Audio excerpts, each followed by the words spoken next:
चलिए क्लास, आज की वीडियो में हम स्टार्ट करने वाले हैं मिलमेंस थ्योरम। मिलमेंस थ्योरम हमारे क्या कहते हैं कि अगर हमारे पास multiple number of sources circuit में पैरेलल ब्रांच में कनेक्टेड हैं तो उसको एक हम सिंप्लीफाइड वर्जन में क्या कर सकते हैं, उसको एक इक्विवेलेंट सर्किट बना सकते हैं। ठीक वैसे ही जैसे हमारी थेवेनिन थ्योरम कहती थी कि एक सर्किट बना सकते हैं जिसकी जो है वोल्टेज बनेगी हमारी वी इक्विवेलेंट, ये सारी वोल्टेज सोर्स मिला के। अगर इसकी वोल्टेज की सोर्स की वैल्यू V1 है, इसकी V2 है, इसकी V3 है। ठीक, और इससे करंट मेरी जा रही है I1, इस ब्रांच से करंट जा रही है मेरी I2, इस ब्रांच से करंट जा रही है मेरी I, ये तो n टाइम्स है ना, IN, तो करंट जा रही है मेरी nth IN। ठीक है, सेम ऐसे ही I1, I2 और I3 और ये IN। डायरेक्शन अपोजिट हो सकती है करंट की, लेकिन अगर डायरेक्शन अपोजिट होगी तो वही सिर्फ साइन चेंज होना है, मैग्नीट्यूड तो सेम ही रहता है। ठीक है, तो अगर हमारे पास मल्टीपल नंबर ऑफ ब्रांचेस हैं, ठीक है, या ऐसा अक्सर हमको तब देखने के लिए मिलता है जब हम जो है सेल बैटरी पढ़ेंगे। बैटरी के केसेस में क्या होता है, मल्टीपल सेल्स जो है सीरीज और पैरेलल में कनेक्ट करते हैं। हर बैटरी का अपना इंटरनल रेजिस्टेंस होता है। ठीक है, तो ये पूछते हैं कि बताओ इक्विवेलेंट सर्किट का क्या इंपैक्ट पड़ेगा। ऐसे केसेस आपके सामने तब देखने के लिए मिलेंगे। प्रैक्टिकली क्वेश्चंस ऐसे मिलते हैं जैसे हम सोलर पैनल लगाते हैं। सोलर पैनल के लिए हम बहुत सारी बैटरी जो है सीरीज पैरेलल में कनेक्शन करते हैं। उसका सोलर पैनल का बैंक आपने जहाँ पे भी देखा होगा वहाँ पे देखोगे बहुत सारी बैटरीज कनेक्टेड रहती हैं।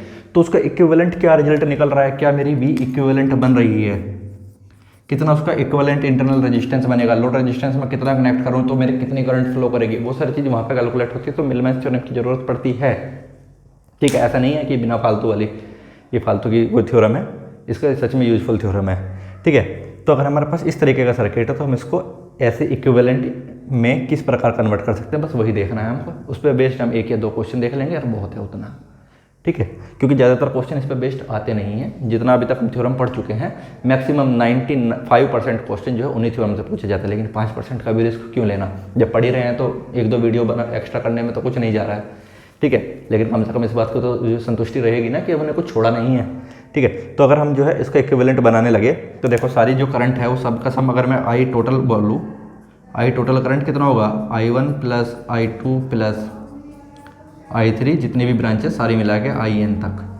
ठीक है, और जो सारा इक्विवेलेंट रेजिस्टेंस है क्योंकि तो पैरेलल में है तो 1/R इक्विवेलेंट मेरे पास क्या बनेगा, 1/R1 plus 1/R2 plus 1/R3 1/RN तक। ठीक है, सेम केस AC के लिए भी। AC के लिए क्या करेंगे, बस R की जगह Z रख देंगे, बाकी सब कुछ सेम रहेगा। ठीक है, इतना है। अब अगर मुझे वोल्टेज निकालनी हो वी इक्विवेलेंट तो क्या निकालनी पड़ेगी, I total into R equivalent. अब देखो हमने जो है R इक्विवेलेंट तो नहीं निकाला, हमने 1/R इक्विवेलेंट निकाला है। तो अगर मैं इसको डिवाइड के नीचे लेके चला जाऊँ तो क्या हो जाएगा, 1/R इक्विवेलेंट। इसको मैं I टोटल को यहाँ पे रखूँ, इसको लिख दूँ 1/R इक्विवेलेंट। अगर इसको सिंप्लीफाई करेंगे तो ये घूम के ऊपर ही आ जाएगा ना, घूम के ऊपर आ जाएगा तो बात तो सेम ही है, ये इसके इक्वल रहेगा। I टोटल को मैं क्या लिख सकता हूँ, I1 plus I2 plus I3 IN divided by 1/R1 plus 1/R2 plus 1/R3 1/RN। ठीक है, I1 अगर आप सिर्फ एक ब्रांच का करंट I1 निकालना हो तो कितना होगा, शॉर्ट सर्किट करंट V1/R1। ठीक है, तो ये हो गया मेरा V1/R1 plus V2/R2 plus V3/R3 VN/RN और डिवाइडेड में 1/R1 प्लस 1/R2 1/RN तक। और लीजिए ये क्वेश्चन हमारा तैयार है। DC के केस, AC के केस में सिर्फ रेजिस्टेंस को हटा के इम्पीडेंस लिखना है, R की जगह Z लिखना है, बाकी सब कुछ सेम है। तो हमारा वी इक्विवेलेंट का क्या फॉर्मूला बना, अगर मुझे थोड़ा बड़े में लिखना हो तो मैं बता दे रहा हूँ कि वी इक्विवेलेंट का हमारा फॉर्मूला बनता है,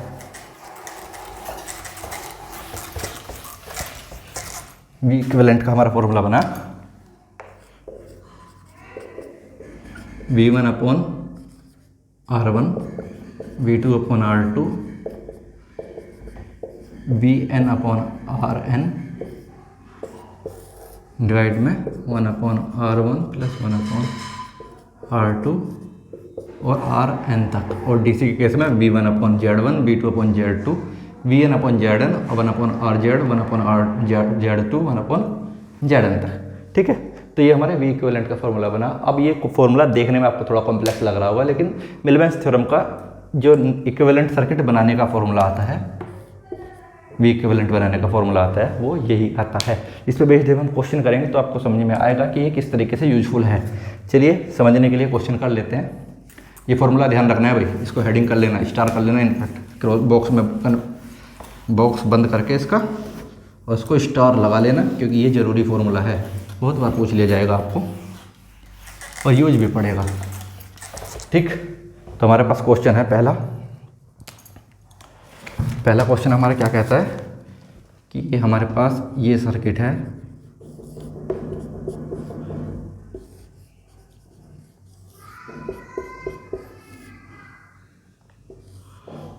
देखो वैसे तो हम इस क्वेश्चन को नोडल एनालिसिस से भी कर सकते हैं, लेकिन क्योंकि हम मिलमैन थ्योरम पढ़ रहे हैं तो वही लगाएंगे। करंट आई फाइंड आउट करनी है। ये 6 ओम है, ये 12 ओम है और ये 4 ओम है। ये हमारा 12 वोल्ट का सोर्स है, ये भी 12 वोल्ट है और ये भी 12 वोल्ट है। करंट आई फाइंड आउट करनी है, बाकी सब कुछ आपको दिया हुआ है ही। ठीक है, तो आप चाहे तो लैंग्वेज लिख सकते हैं, calculate the current I across the load resistance 4 ohm where 3 parallel branches with 12 volt source, minus 12 volt source, 12 volt source and resistance 6 ohm, 12 ohm and 4 ohm respectively। ठीक है, चलो करते हैं सॉल्व।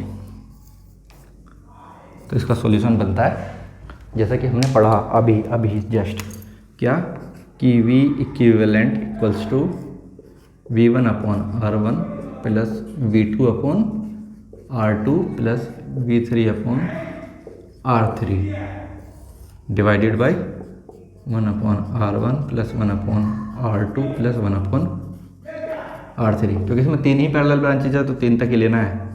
तो V1 की वैल्यू कितनी है 12, R1 की वैल्यू है कितनी 6। अब ये वाला 12 वोल्ट देखो इसकी पोलैरिटी अपोजिट है, तो इसको कितना लेंगे हम -12 अपॉन कितना 12 प्लस 12 अपॉन 4 और 1 अपॉन 6 प्लस 1/12 प्लस 1/4। ठीक है, एलसीएम लिया कितना है 12, इसको 12 बनाने के लिए 24 माइनस 12 प्लस 3 4 × 12 = 36। इसका एलसीएम लिया 12 2 1 3, 12 से 12 गया, कितना बचा 24 माइनस 12 12 और 36 48, 3 दूनी 6 6 48, 8 वोल्ट है हमारा इक्विवेलेंट वोल्टेज।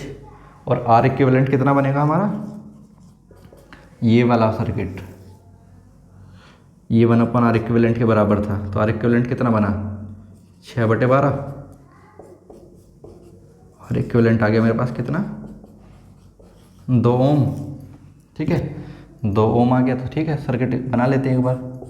ये हमारे पास V इक्विवेलेंट यानी कि कितना हो गया 8 वोल्ट, ये हमारे पास R इक्विवेलेंट यानी 2 ओम, और ये हमारे पास लोड रेजिस्टेंस हमने लगा दिया, कितना आ गया 4 ओम। 4 ओम है भाई, ये एम्पियर नहीं है।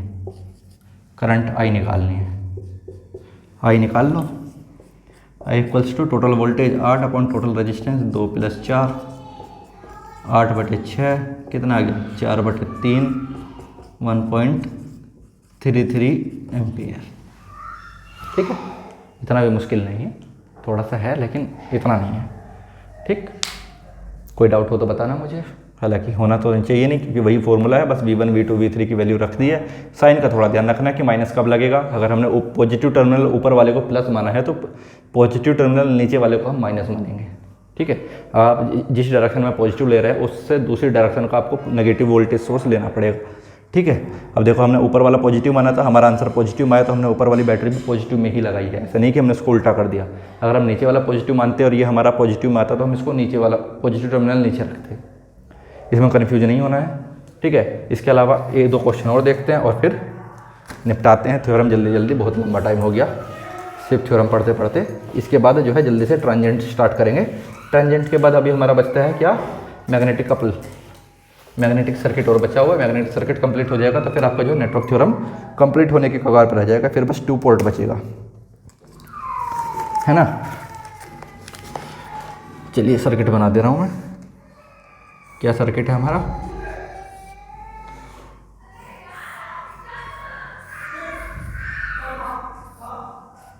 ये रहा हमारा सर्किट। ये कैपेसिटर लगा है, ये इंडक्टर लगा है। देखिए एसी का अगर सर्किट आता है तो आपको पहली बात तो घबराना नहीं है, क्योंकि इसमें बिल्कुल सेम फिनोमिना लगता है जो सब में लगता है। बस नॉर्मली होता क्या है कि एसी का क्वेश्चन देख के बच्चे पहले ही भागने लगते हैं। वो कहते हैं कि यार एसी का क्वेश्चन आ गया, इसको नहीं करेंगे। जबकि उसमें एसी का क्वेश्चन नॉर्मली बाकी क्वेश्चन से आसान भी हो जाता है। बहुत बार ऐसा होता है कि क्वेश्चन आसान है, माइनस का J1 ओम प्लस का J1 ओम और ये 1 ओम, ये 1 एंगल माइनस 90 डिग्री, ये 1 एंगल 90 डिग्री और ये 1 एंगल 0 डिग्री। देखिए हालांकि क्वेश्चन देख के हमें पता नहीं चल रहा कि इसमें मिलमैन थ्योरम लगानी है। इसको आप डायरेक्ट नोड एनालिसिस से भी कर सकते हैं, लेकिन क्योंकि जैसे कि मैंने पहले बताया हम मिलमैन थ्योरम पढ़ रहे हैं तो हम क्यों लगाएं आप दूसरी थ्योरम। देखो इस तरफ ये हमको जो है पोलर फॉर्म में दिया हुआ है, ये हमको रेक्टेंगुलर फॉर्म में दिया हुआ है, तो क्या करें, इसको भी पोलर फॉर्म में कन्वर्ट कर लेते हैं। देखो 1 एंगल 90 डिग्री को हमने जे कंसिडर किया था, तो 1 एंगल 90 डिग्री को माइनस 90 को हम माइनस जे कंसिडर करेंगे। ये हमारा J1 प्लस J1, ये तो 1 है ही, क्योंकि 0 डिग्री है तो उसका तो कोई जे होगा ही नहीं, इसका कोई इमेजिनरी कंपोनेंट नहीं है। ठीक है, लगाते हैं भाई। टोटल वोल्टेज V इक्विवेलेंट निकाल लेते हैं। V इक्विवेलेंट के लिए V1 upon Z1 plus V2 upon Z2 plus V3 upon Z3 upon 1 upon Z1 plus 1 upon Z2 plus 1 upon Z3। देखो V1 इस तरफ है हमारा प्लस माइनस J, Z1 की वैल्यू कितनी है माइनस J, प्लस V2 की वैल्यू कितनी है प्लस J, Z2 की वैल्यू कितनी है plus J, J upon J। V3 की वैल्यू कितनी है 1, Z3 की वैल्यू कितनी है 1 upon minus J plus 1 upon J plus 1 upon 1। यह आ गया हमारा V इक्विवेलेंट। इसको सोल्व करेंगे, देखो इससे तो ये गया, ये 1 1 बचा, इससे ये गया, ये 1 1 बचा, ऊपर कितना बचा 1 प्लस 1 प्लस 1। नीचे वाले को सोल्व करेंगे, एलसीएम लेके कितना आएगा माइनस J, ये तो 1 बचा, ये बचा माइनस का 1, ये बचा माइनस का J। ठीक है, इसकी मल्टीप्लाई इसके साथ, इसकी मल्टीप्लाई इसके साथ, कितना आ गया 3 अपॉन 3 इंटू माइनस J, और ये इससे तो ये कैंसिल हो गया, ये बचा माइनस का J, माइनस के J से माइनस का J कैंसिल, अंदर कितना बचा 3 वोल्ट। अब बात निकालते हैं Z इक्विवेलेंट। Z इक्विवेलेंट हमारा ये वाला पोर्शन हमारा Z इक्विवेलेंट है, कितना था ये माइनस का J अपॉन माइनस का J इक्वल्स टू 1। तो सर्किट हमारा क्या बन गया, अब हमारे पास सर्किट बना ये AC Z ही बना देते हैं जब Z लेके चल रहे हैं। तो ये हमारे पास Z इक्विवेलेंट, ये हमारे पास V इक्विवेलेंट, 1 ओम का रेजिस्टेंस है, इसमें करंट I फाइंड आउट करनी है। ठीक, वही थेवेनिन इक्विवेलेंट सर्किट बनाया है। Z इक्विवेलेंट हमारा कितना निकला 1 ओम, V इक्विवेलेंट कितना निकला 3 वोल्ट। तो करंट कितना आ गया, total voltage upon total resistance, 1 और 1 2, कितना आ गया 1.5 एम्पियर हमारे पास करंट आ गया। ठीक, इसमें भी मुझे नहीं लगता कि कुछ परेशान होने वाली बात है। अब एक क्वेश्चन जो हमारा कॉम्पिटिटिव एग्जाम में आया हुआ है, गेट 2018 का क्वेश्चन है ये, और मुझे नहीं लगता कि ये क्वेश्चन गेट लायक भी है। हालांकि क्वेश्चन बहुत ज़्यादा आसान है, बस सीधा सीधा मिलमैन थ्योरम लगानी है और आंसर पुट कर देना है डायरेक्ट। ठीक है, बिल्कुल सेम ऐसे ही होगा जैसे ये हुआ है। अब क्योंकि आया हुआ क्वेश्चन है तो एक बार बता दे रहे हैं कि किस किस तरीके के क्वेश्चन आते हैं। नहीं बताएंगे तो फिर कहोगे कि यार कुछ बताते ही नहीं है। देखो क्वेश्चन है हमारे पास ये, और ये क्वेश्चन गेट 18 में पूछा गया है। अभी देखो कितने आसान आसान क्वेश्चन पूछे जा सकते हैं। 2 नंबर में आया हुआ क्वेश्चन है, और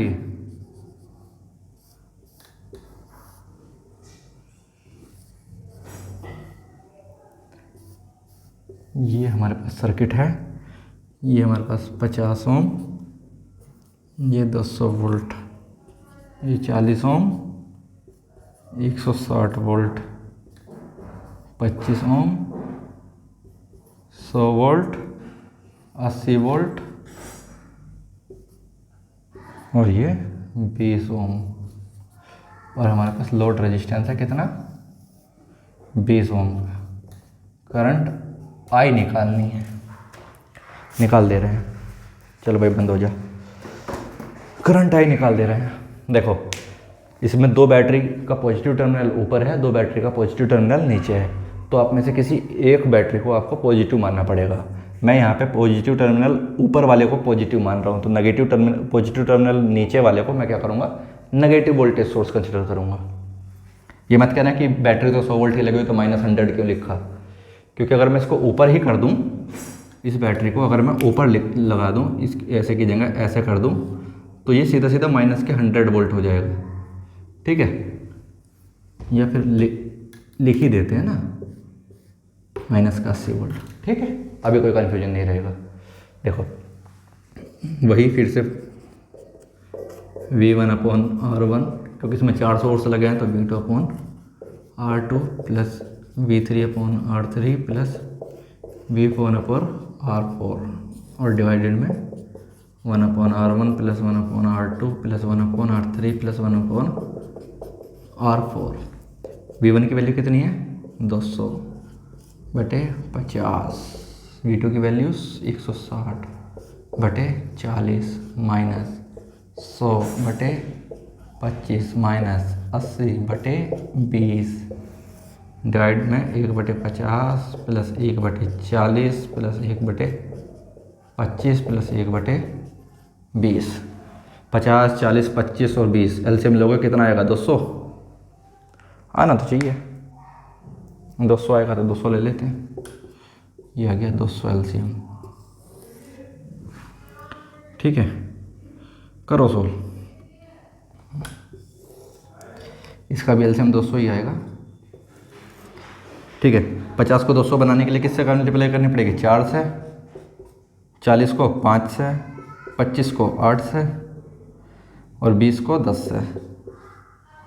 ठीक, ऊपर भी सेम से मल्टीप्लाई कर दो। इसमें 4 से मल्टीप्लाई करनी पड़ेगी तो 4 यानी 800। इसको 5 से मल्टीप्लाई करनी पड़ेगी, 160 गुना 5 800 माइनस 25 गुना 8 800, सॉरी 100 गुना 8 800 और 80 गुना 10 800।